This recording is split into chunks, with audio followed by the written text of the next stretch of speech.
Comment est utilisée la valeur ajoutée?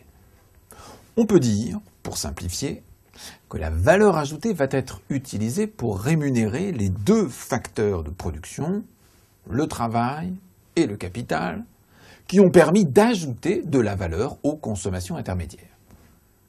Paul Lampli va donc utiliser la valeur ajoutée que réalise son entreprise pour rémunérer ses salariés et rémunérer le capital. Cependant, la situation est un peu plus complexe dans les faits. Dans un premier temps, la valeur ajoutée, telle que nous l'avons calculée, est brute. C'est-à-dire qu'elle ne prend pas en compte l'usure et l'obsolescence du capital de l'entreprise. Laissez-moi vous expliquer. Chaque fois que l'entreprise de Paul fait fonctionner une machine, son capital, il calcule sa durée de vie et provisionne son utilisation pour en racheter une neuve quand celle-ci sera usée et ou obsolète. Cette opération est appelée l'amortissement.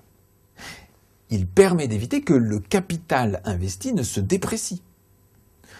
Lorsqu'on déduit l'amortissement de la valeur ajoutée brute, on obtient la valeur ajoutée nette. Et que fait-on de cette valeur ajoutée nette? Eh bien, l'entreprise ne doit pas seulement verser un salaire aux salariés. Elle doit aussi ajouter à cela les cotisations sociales, celles payées par les salariés et celles que doit l'entreprise. Ces cotisations sont versées aux différentes caisses de la sécurité sociale, comme les caisses de retraite, d'accident du travail ou d'assurance chômage. La somme de ces salaires et des cotisations sociales constitue pour l'entreprise sa masse salariale. Une fois que la masse salariale a été payée, on obtient l'excédent brut d'exploitation, c'est-à-dire le bénéfice de l'entreprise avant impôt. Ici, la notion de brut renvoie à l'idée que le calcul se fait avant impôt. Ah oui, en économie, le mot brut désigne deux choses, avant amortissement ou avant impôt. Mais ce n'est pas tout. D'autres éléments sont à prendre en compte dans l'utilisation de la valeur ajoutée.